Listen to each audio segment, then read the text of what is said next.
Olá pessoal, tudo bem? Sejam bem-vindos ao canal. Hoje nós vamos responder a questão número 3 da lista sobre conservação da energia mecânica. Essa questão tem o seguinte enunciado: uma montanha-russa, um carrinho inicialmente em repouso, desce pelos trilhos a partir de uma altura H em relação ao solo e realiza um loop de raio R igual a 2,5 metros. Considerando a aceleração da gravidade igual a 10 metros por segundo ao quadrado e desprezando os atritos, responda: item A. Com qual velocidade o carrinho deve alcançar o ponto mais alto do loop, ponto B, para conseguir completá-lo? Item B. Qual velocidade o carrinho deve ter no início do loop, ou seja, ponto C, para conseguir completá-lo? E item C. Qual o valor mínimo de altura H para que o carrinho consiga completar o loop? Bom, pessoal, nessa questão nós temos um carrinho que vai descendo uma montanha russa até o ponto C e depois desse ponto ele sobe e realiza uma trajetória curvilínea, tá certo? Se vocês perceberem, ao longo da trajetória, o carrinho, por exemplo, aqui nesse ponto, está sofrendo ação de duas forças: a força peso apontando verticalmente para baixo e a força normal apontando perpendicularmente entre a superfície do carrinho e a rampa, perfeito? Se vocês perceberem, essa força normal aqui é sempre perpendicular à trajetória do carrinho. Sendo assim, o trabalho dessa força é sempre nulo, tá certo? Então, nós podemos concluir que a única força que está realizando o trabalho é a força peso. E como nós já sabemos de outros carnavais, essa força é uma força conservativa. Sendo assim, nós podemos usar a lei da conservação da energia mecânica, que é o que? A soma de duas parcelas, da energia cinética com a energia potencial. E mais, essa parcela daqui sempre é conservada, sempre tem o mesmo valor, independente do ponto que vocês escolherem. Então, isso quer dizer que no ponto A, essa energia mecânica vale a mesma coisa que no ponto B, tá certo? E quem é a energia cinética nesse ponto A?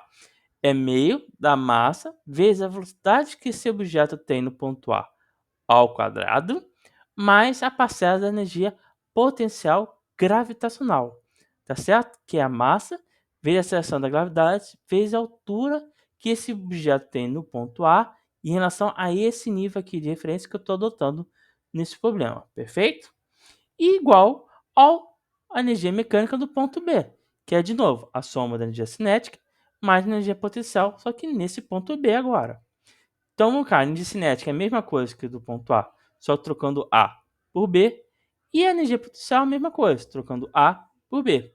Então, essa altura aqui do ponto B é essa altura daqui, que vale quanto? Duas vezes o raio R. Perfeito? Então, agora, nós analisamos as condições para o ponto A. Então, agora, nós vamos analisar as condições para o ponto A e para o ponto B.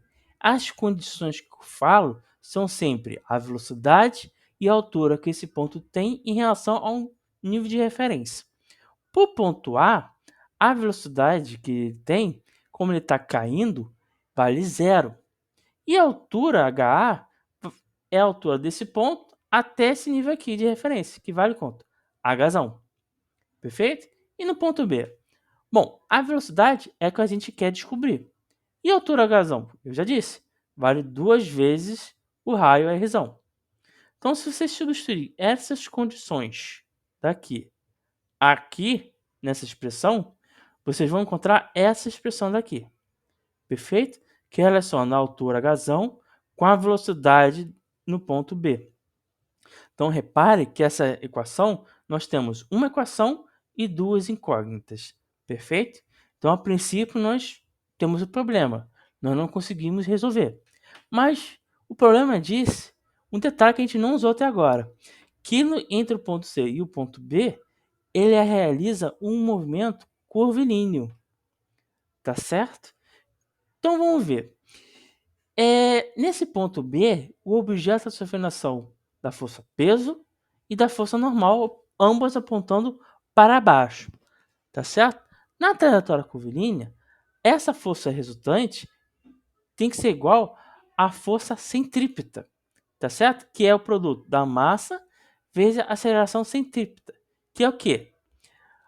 A velocidade que esse objeto tem nesse ponto B, por exemplo, ao quadrado, divididos por raio da trajetória curvilínea, que nesse caso é R. Perfeito? Então, substituindo esse resultado aqui, nós obtemos essa expressão daqui. Perfeito? Que é o peso mais a normal é igual a massa vezes a velocidade no ponto B ao quadrado dividido por R.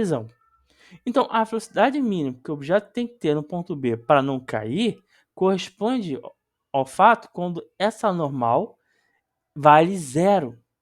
Tá certo? Então, com isso, esse termo aqui some e ficamos que o peso é igual a massa vezes a velocidade no ponto B ao quadrado dividido por R. Perfeito? Então, ao manipularmos essa expressão, nós encontramos essa expressão aqui, que é a velocidade no ponto B é igual a raiz quadrada da aceleração da gravidade vezes R.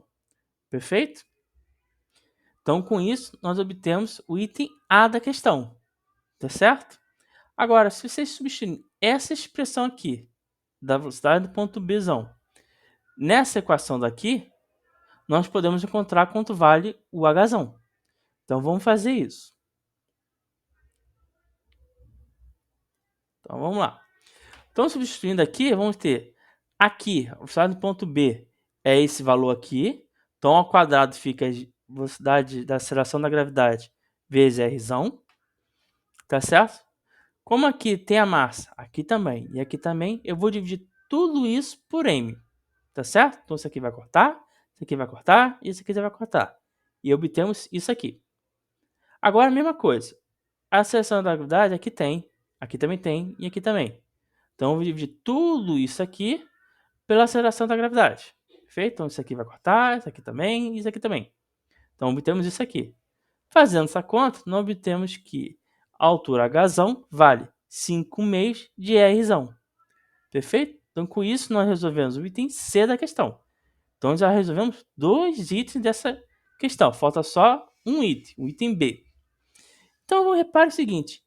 Como ao longo de todo o percurso, do ponto A até o ponto C até o ponto B, a energia mecânica se conserva, eu vou usar de novo a lei da conservação da energia mecânica, só que agora entre os pontos C e B. Perfeito?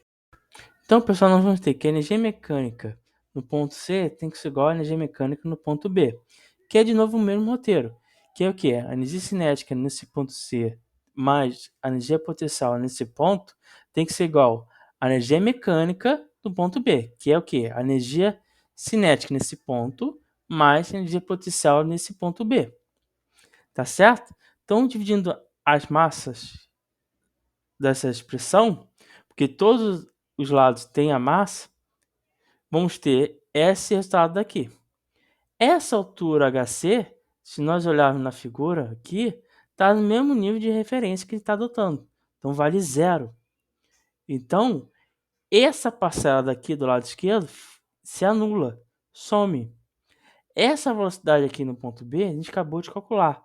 Vale a raiz quadrada da aceleração da gravidade vezes R. Perfeito? Isso ao quadrado vai dar a aceleração da gravidade vezes R. Perfeito?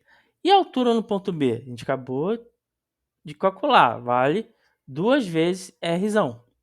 Então, resolvendo essa conta, nós vamos ter essa expressão daqui. E resolvendo manipulação algébrica, nós vamos ter que a velocidade no ponto C é igual a raiz quadrada de 5 vezes a aceleração da gravidade vezes R. Perfeito? Então agora, bom gente, para terminar essa questão, nós vamos pegar nossos resultados literais e vamos substituir os dados da aceleração da gravidade e o raio R. Perfeito? No item A, nós concluímos que a velocidade no ponto B é igual a raiz quadrada do produto entre a aceleração da gravidade e o raio R. Tá certo? No enunciado, ele disse que a aceleração da gravidade vale 10 e o raio R vale 2,5.